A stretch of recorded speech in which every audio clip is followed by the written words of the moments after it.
welcome again to this webinar. We're here to talk about the Experienced Leaders Initiative at the Yale School of Management. We are excited to meet with you today. My name is Kristen Sorek-West, and I'm the Director of Marketing for Executive Education here at the Yale School of Management.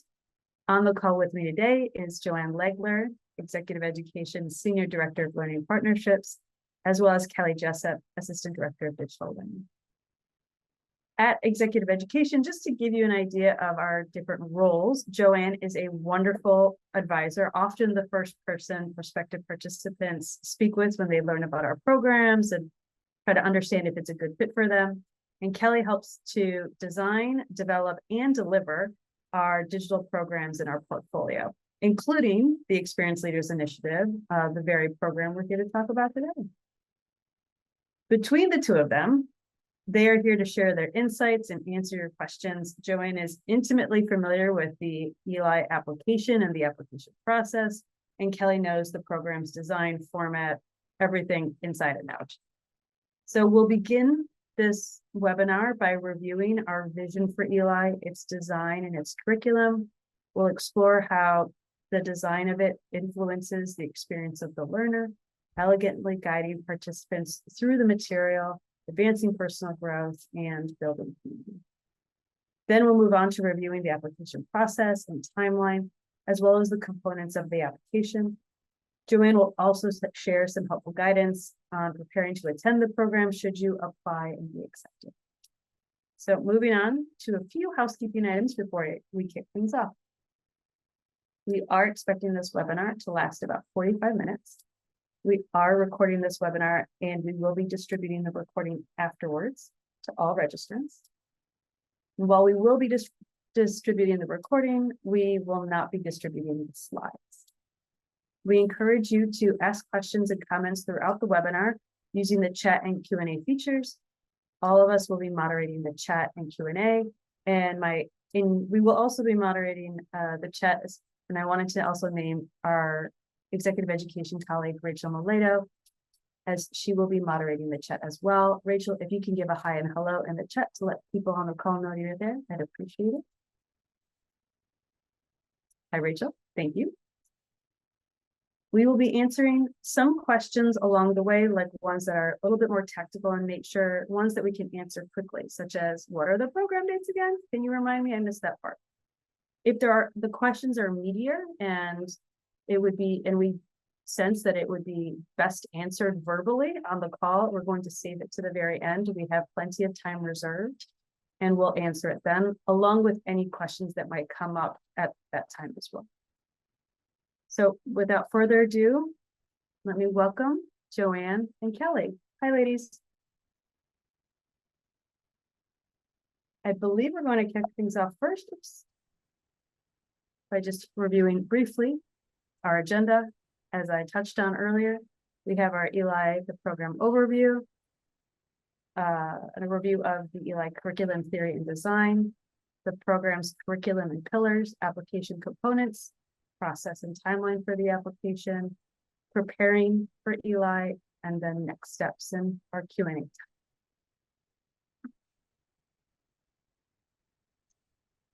So I'm passing this off now to Kelly.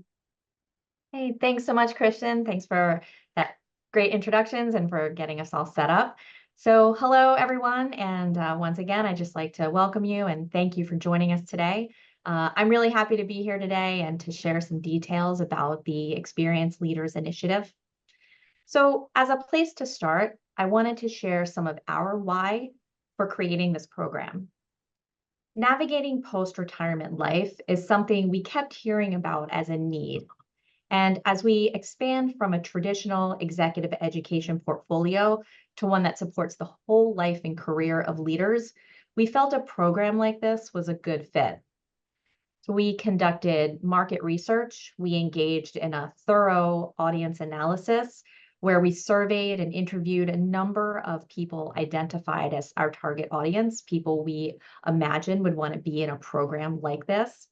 And we learned a lot through that market research and gleaned some really helpful insights that we used to help drive the design of the program structure and the curriculum. So from our research, we learned that this constituency is interested in meaningful work, and meaningful is not the same as world changing. And I will come back to that point a little bit later. So not only meaningful work, but meaningful work that does not take up 60 to 80 hours a week or even 40 hours a week. And that while travel, relationships, and wellness are important, those are not the only areas they want to focus on. They want to be useful, of service to the next generation. So there's a great intergenerational component that is built into this program. And that how, once they have a plan, they put it into action. We heard a lot that the action piece is the $1,000,000 question. So that's something we really thought a lot about when we were designing this program. We heard that this group wants time and space to figure out where they are, where they want to go, and that they want to do this in a guided way, grounded in research and supported by a community of peers going through the same experience. We heard that this time, while it's exciting and freeing, it can also be emotional. Fears may come to the surface, and there's a really big unknown to face. So we set about to create a program that provides a soft landing space, a safe environment for people to be in while they are embarking on this next chapter in life, a program that meets the needs we heard while providing a flexible format that does not require uprooting your life and relocating to a university campus. Next slide, please. So the program is a blended format, delivering the teaching and learning experience through a combination of in-person time on campus, asynchronous offline work, and live online learning. So from start to finish, it takes place over approximately 6 months, and it kicks off with 3 days on campus. So that's actually here on Yale's campus where everyone will be here in person. That's module 1. And then that's followed by 5 months of online learning. That's module 2. That will be done remotely online. And then concluding with 3 days back here on Yale's campus. That's module 3. Next slide, please. The curriculum is organized around 3 pillars: growth, purpose, and transition. The pillars are integrated and that there will be elements of them flowing through the entire program, but there is a sequential progression as the learning journey starts with a focus on the self, that's the growth pillar, then moves through purpose, and then on to the nuts and bolts of transition. In the growth pillar, you'll explore foundational topics of this stage in life, including longevity, purpose, connection, and generativity. You'll spend about 2 weeks on each of these topics, so there will be ample time and space to reflect, absorb, process, and share insights with and learn from your peers. The community and cohort is a really important aspect of this program. In the purpose pillar, the focus will be change making. You'll examine change making from different perspectives and challenge the idea of the heroic founder. What do I mean by this? So this refers back to something I said a little earlier. What we heard in our audience research is that meaningful is not the same as world changing. There's a myth that you have to do something on a large stage to be a change maker, to be someone who makes a difference. And for some people, that is what they want, and that's wonderful. But not all change or impact takes place on such a large scale.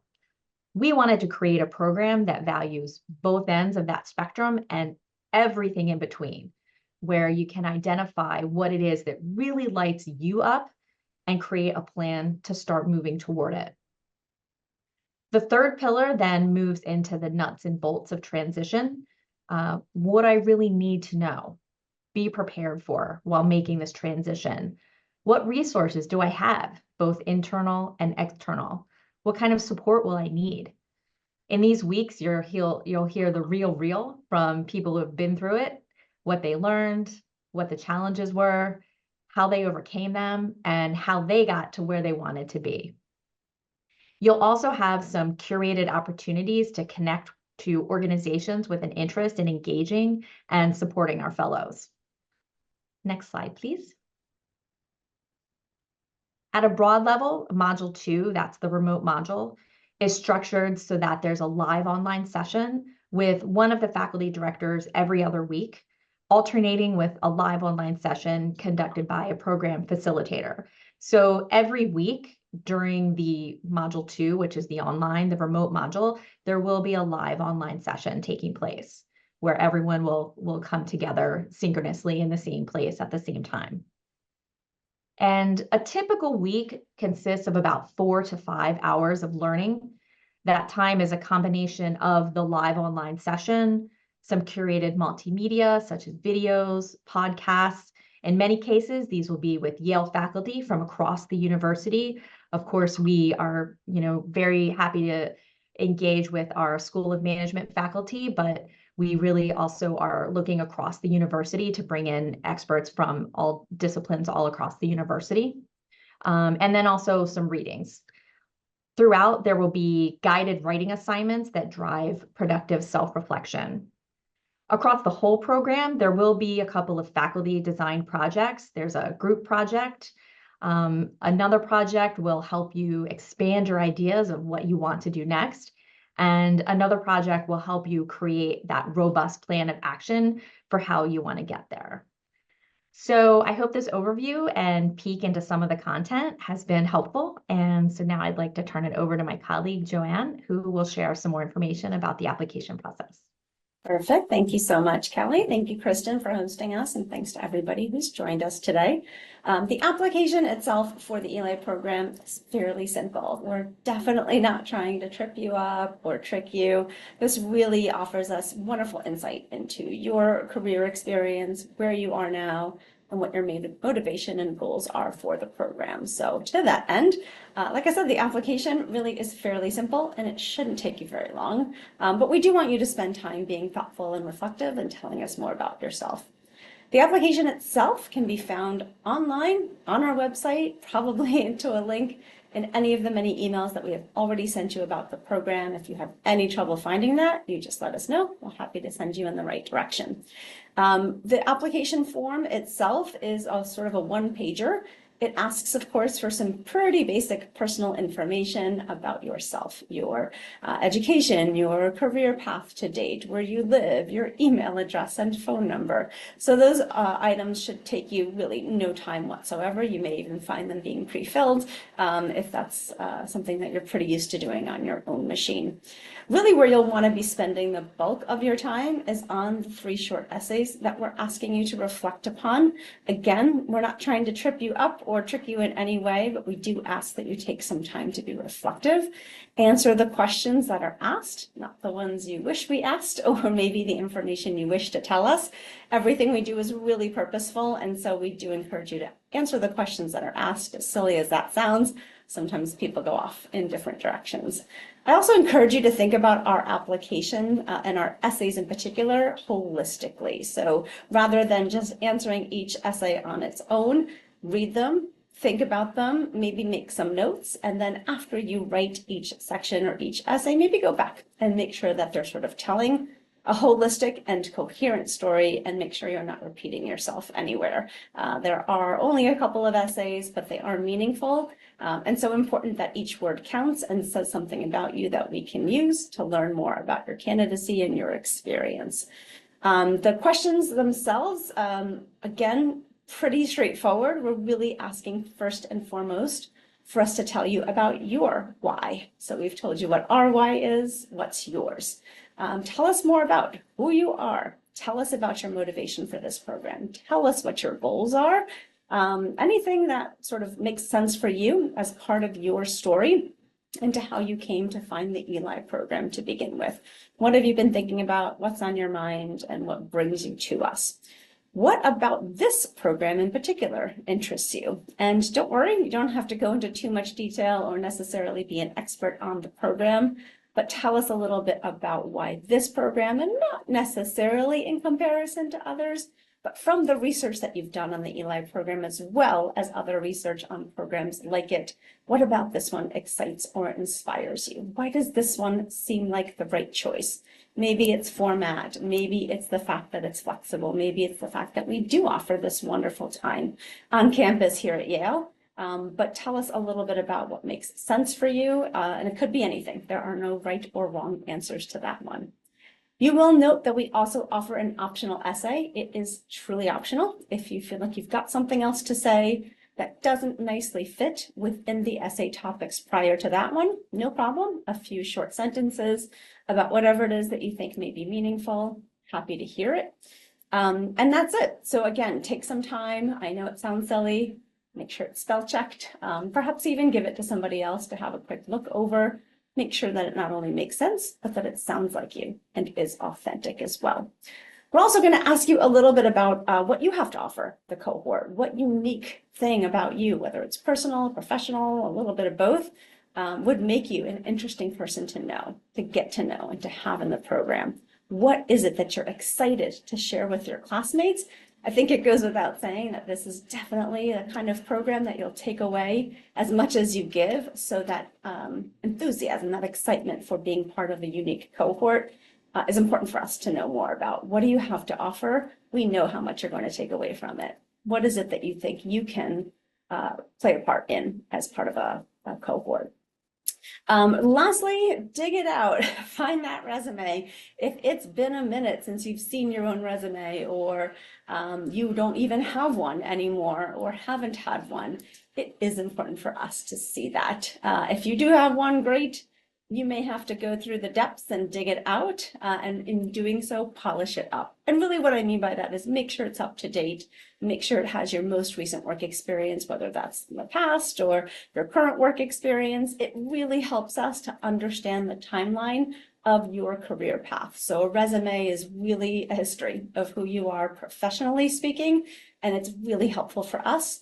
The rest of the information in the application is fairly limited. It's a little bit small boxes. The resume gives you that chance to put it in a timeline for us, talk a little bit more about the details of your past work experience. And, if you've got some fun stuff, your accomplishments, your board service, your volunteer work, your global exposure or travel, hobbies, fun stuff, anything that helps to bring you to light, we're happy to hear about it. And the resume may be the best place to put it. We would have you upload it as a PDF or a Word doc, and if for some reason you're having any technical difficulties, just let us know. Not a big deal. We will find a way to make sure that it gets into your application. So that's pretty much it in terms of components. So if you're thinking about how much time do I need to spend on this, that's going to be individual for each person, but not days, a few hours dedicated time. And hopefully part of the application is a self-reflection as well. If at some point you get to the end of this and say, I don't know what I'm doing, this is not the right thing for me, that's okay. We really want the application to be self-reflective and give you excitement and enthusiasm for moving forward with the program. On the next slide, we're going to talk a little bit about deadlines and what that means for you. Again, nothing to really no breaking news here, but at the same time, it's important information. Application submission, notification of decision, and enrollment and payment. That's essentially the 3 steps to the application for the ELI program. Application submission, underneath that, you'll see the 2 deadlines that we have, or 2 of the deadlines that we have to offer. Again, we're trying to make this short and efficient, and want to explain to you why the deadlines are what they are. So our priority deadline is coming up just in a few weeks, August 2nd. What the priority deadline means for us behind the scenes is that we'll prioritize decisions for those applications that come in by that time and offer admissions decisions on a quick time frame. So we'll turn those around.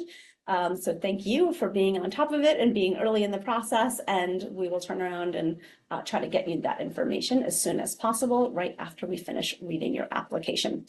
Our final deadline is November 8th, so applications that come after the priority deadline, but before and on November 8th, will probably take a little bit more time to consider your application. Probably a greater number of them will come in. We will fill the class as we go along, so there's a few nice advantages to applying earlier than later. That said, of course, we want you to choose to submit the application when you're most ready to do so. The final deadline of November 8th may sound a little early in comparison to the start date of the program, but as you can imagine, a lot happens between that time frame. Number one, we've got holidays coming up like US Thanksgiving and US winter break here for Yale University, and there is pre-work on your end. And so having that final deadline of November 8th ensures that everybody gets all of their ducks in a row and all of their work done to ensure a smooth transition to the actual program, both for you as participants and for us on the back end to make sure that you have all the tools that you need to start the program on the right foot.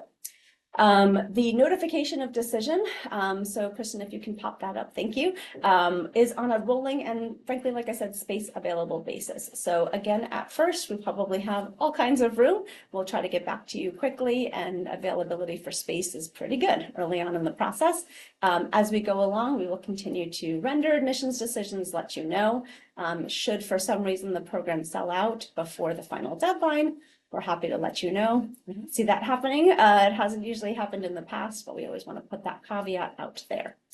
If you are fortunate enough and excited enough to get a positive notification of our decision and choose to join us, you will then have to officially enroll in the program. You'll fill out some paperwork, and then of course the payment for the program itself.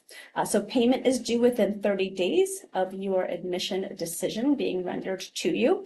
And if you have any questions about that or any concerns about that, please let me know. We're happy to help out where we can. We will sort of go dark after that. The university is on holiday. We are out for the break. When we come back from the winter break in early January, we'll be opening up our learning platform. I'll talk to you more about that in a moment, but that's kind of the timeline that you can anticipate there. And then one more sort of sneak peek, we will host an online orientation for participants and enrollees in mid-January. That way you can get some questions answered, get introduced to each other and some of our faculty and staff. And that hopefully will get you excited to connect in person shortly after that.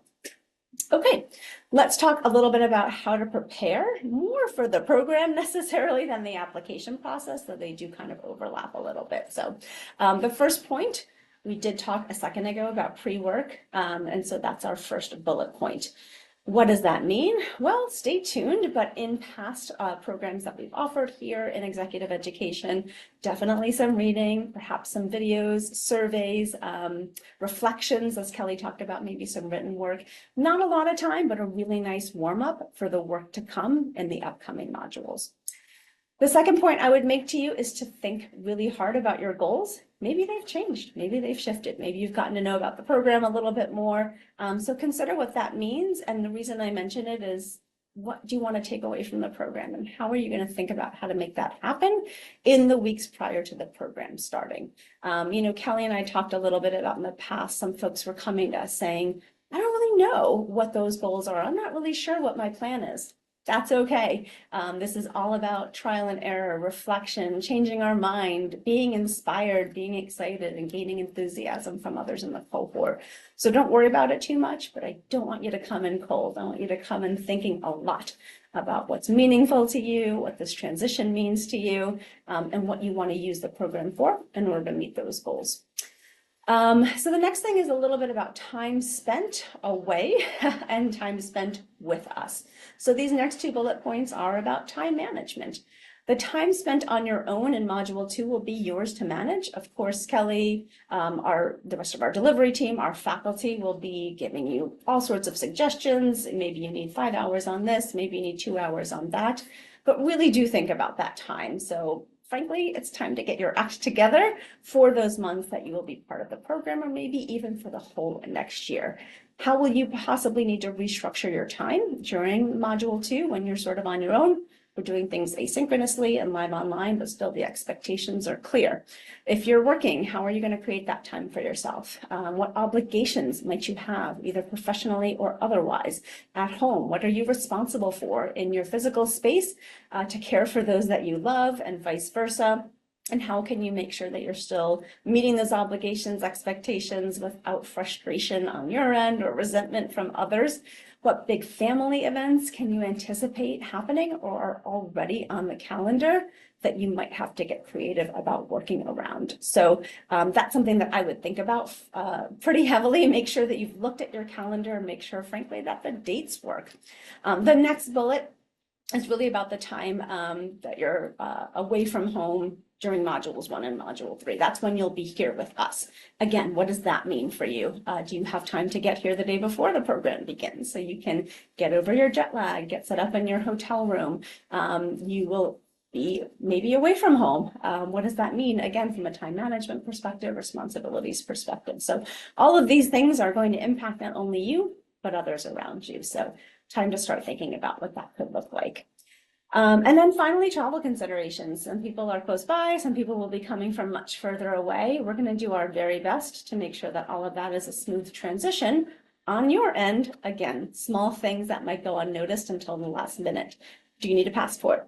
If you do, is it up to date? If it's not, have you given yourself enough time to make sure that it is? How are you going to get to campus? Have you factored in the cost of the travel? Depending on where you're coming from, that might be nothing or it might be significant. So something else to think about. We don't include those travel costs in the cost for the program. So you'll want to factor that in too. Where are you coming from? Where are you coming to? Again, we're really happy to help you with these logistical considerations. And please understand that we have done this before. We will continue to do it. We're really good at making sure we get you all the information you need, and that once you're here, you have the time and energy to just focus on the program. We'll do our best to take care of everything else, including your hotels, food, the materials that you need to be part of the program successfully, etc. My final slide is next steps. So what can I do now to ensure a successful transition if I were to be admitted to the program and accept that offer of admissions? What can I do? And prior to that, what should I do to get ready for the application?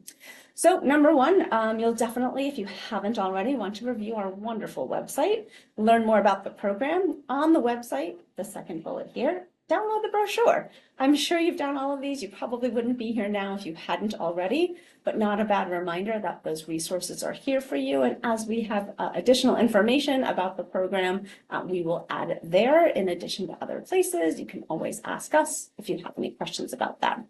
Open the application. That's the third bullet. I know that again sounds sort of silly and obvious, but open the application. Let it allow you to see how easy and streamlined it actually is. It can feel like an intimidating or daunting task. Once you open it up, I think you're going to see the opposite is actually true. You don't have to submit it. You don't even have to save it or bookmark it or anything. Just open it up and take a look so that you're familiar with what's required instead of waiting to the last minute and then realizing either you're missing a piece or you don't know what to write.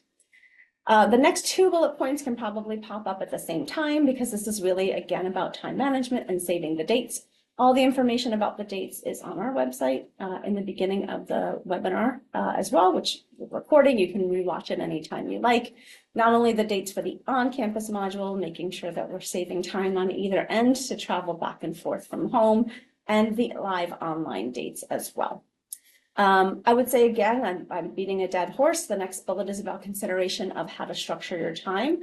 In module 2, you're on your own and you'll be expected to show up with some deliverables from one week to another and be expected to be present and engaged online. Again, how are you going to structure your time to make sure you're meeting those expectations?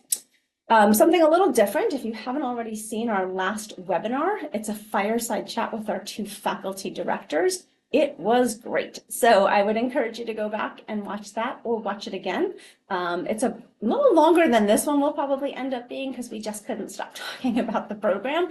And it's a terrific conversation from sort of the masterminds behind the content for the program. In addition to Kelly and our colleague Tracy, the faculty are so excited and engaged, and it's a really inspiring conversation. So we definitely go back and watch that. And then finally, or almost finally, beware of the deadlines. Again, don't mean to beat that dead horse. If you need to circle it on your calendar, great. If not, that's fine too. But you have all the information you need. And if for something goes sideways or wonky, the last bullet here is contact us. I'm a pretty nice person. So is Kristen, so is Kelly, so is the rest of our team. There is not anything you can't ask us. There are no silly questions. We're here to help. So definitely encourage you to reach out. If you want to get on a call, you've probably gotten emails from me saying, hey, happy to chat either one-on-one or have a coffee chat with a smaller group of other interested participants. That's a really fun way, casually, for us to get together, for you to get to know somebody else who's thinking about the same things you are, and then get any questions answered, whether they're logistics or related to the content of the program. All right, Kristen. Yep. That's it from me. Thank you, Joanne. Thank you, Kelly. It is now time to answer your questions. We did get a couple in, so I'm excited to share them with the group. The first up is, can I do this program while I'm still working? Kelly, you mentioned that there's a 4 to 6 hour week commitment for the asynchronous piece, the module 2. What is that too much time for me if I'm still working full time? What do I do? Can I do this program? Can I fit it into my life if I'm still working full time? Yeah, so yeah, thanks for that question. So I think, I certainly can't answer that question for everyone. I think everyone's individual situation is a little bit different. But I can say, having taken many online courses myself as a full-time working adult, you do have to make the time for it. And I think particularly with this program, just because of the nature of the topics and the kind of work that will be taking place, the teaching and the learning, it can be some pretty deeply introspective, time. And so I would just say, if you are kind of winding up your career and you're kind of have one foot out the door and you're getting close to retiring, but you are technically still working, I would just keep that in mind. And as you think about, as Joanne mentioned, also your other life commitments that may be happening at the same time, is this one thing too many? Sort of you're balancing your work life and your home life and now this other aspect of it. So yeah, I would just think about whether you can make space for that, because it's the 4 to 6 hours a week. We try really to keep to that, because we understand that's a reasonable amount, we think, based on what we've learned from other online courses. But it is definitely a minimum of that time. This is not going to be something that you could spend an hour or two on, I think, and kind of get the result that you're probably looking for. So I would just say, think about it that way. Thanks, Kelly. Actually, staying on the topic of async for a moment, the question came in that was, will I have support during module 2, especially if I have questions either about the material that's being taught or if I run into some kind of tech issue? Yeah, no, that's a great question, and it is something we hear a lot in my area, which Kristen mentioned at the beginning, is the digital programs. If you haven't done an online learning experience like that, I think it can seem a little bit of a concern. But I do just want to stress that you will not just be out there in the abyss. You will be fully supported in every way. So we also think about support. There's kind of 2 different types of support. There's tech support, right? Something isn't working. A video isn't working. Something isn't loading, right? So there's that kind of tech support. And yes, you will have access to tech support. And then there's the sort of academic support, or the sort of, support on the content. And yeah, I mean, as I mentioned, the peer aspect, the community aspect, the cohort aspect of this program is going to be huge, because we know this audience brings a lot to the table. So the cohort I think, going to be really key for supporting one another. So I think they're having those conversations. Kristen, as you mentioned in the question, oh, we just dove into this topic and I'm kind of noodling on it. And I sort of have a lot of questions about it. You know, we hope that those discussions will happen among members of the cohort, and we will facilitate that to the extent possible. You know, and that's also, I think, where the weekly live online sessions come in, because that is time to be all together. And it will be, whether it's the faculty, you know, a faculty member who's leading that session, or if it's the facilitator, you know, that is your live learning time. And that is a time to ask questions and pose questions. In addition to that, there will be office hours with the faculty directors that will be scheduled throughout the program. So that's another way, another type of support that will be available. Thank you, Kelly. On the topic of cohorts, Janice asked a great question in the chat. How many participants will there be in a cohort? So for this program, this is the first time we're offering it. So we are expecting that when we talk about the cohort for this program, we mean the entire group who is enrolled. So we don't know yet what that number will look like, but we are considering that to be the cohort. As I mentioned, there will be a group project taking place, so those will be smaller, much smaller groups. The number of people in those groups will depend a little bit on what the overall enrollment in the cohort is, but there will be some opportunity for that smaller group interaction as well. Thank you, Kelly. Sticking with the theme of togetherness, a question came in about how does this program really build community among one another, especially if you're spending the majority of time away from one another remotely?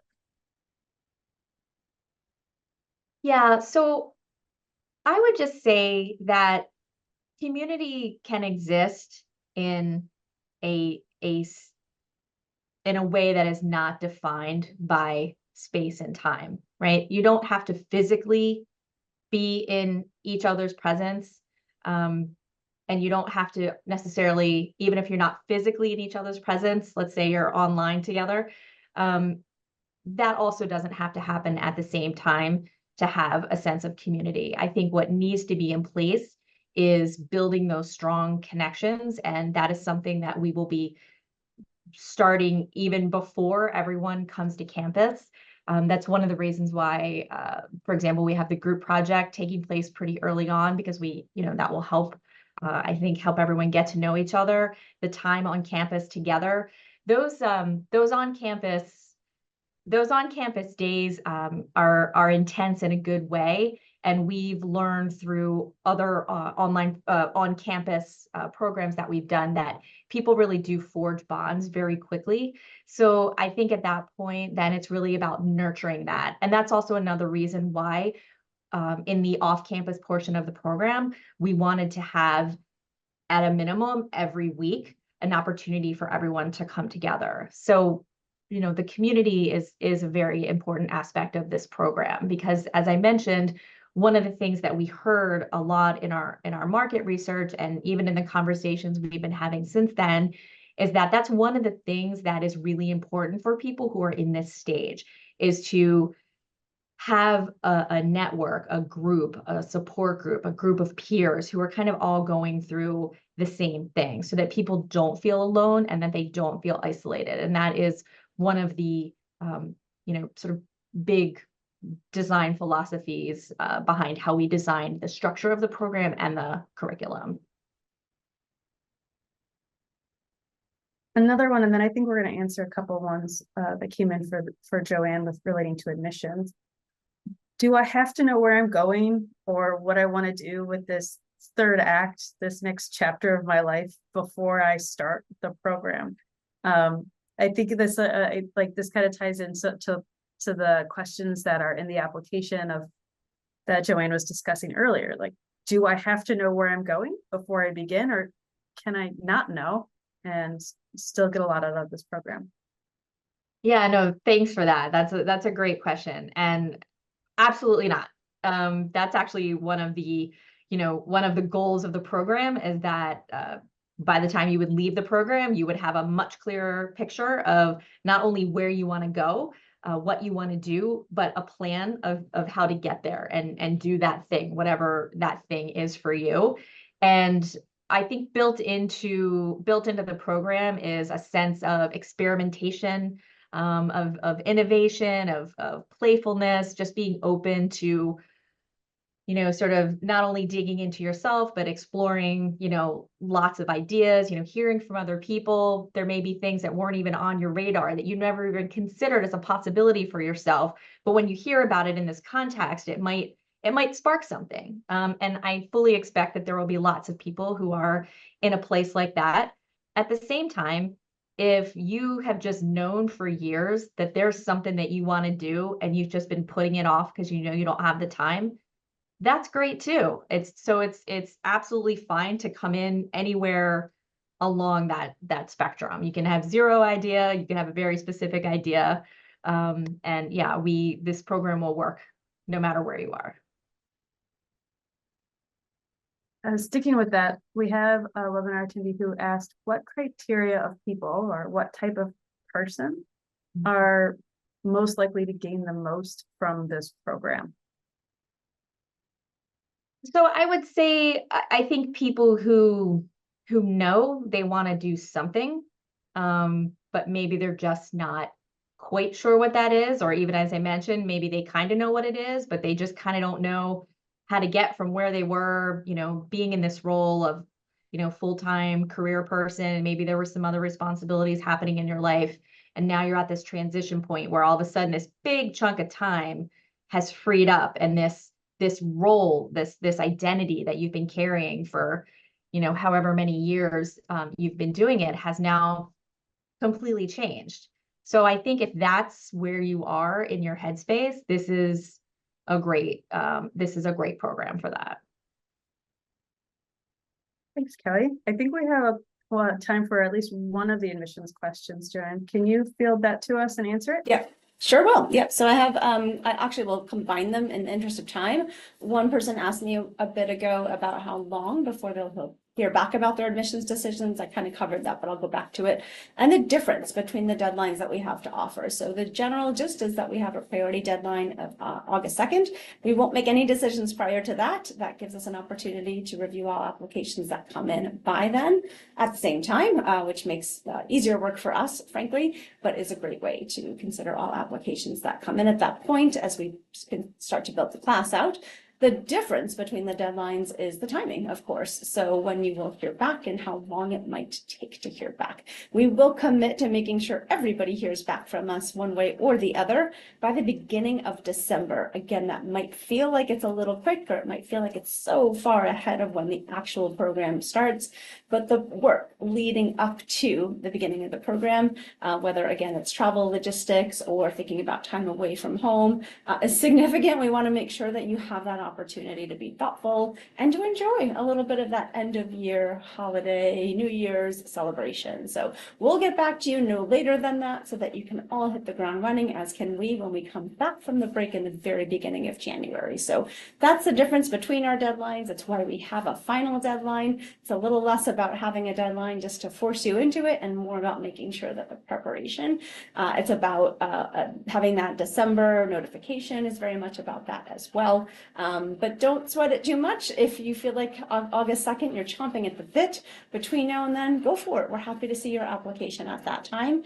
If you need to be a bit more thoughtful, you've got some things up in the air, you're not quite sure, that's okay too. If you are not sure about what to do next, I said it before, I'll say it again.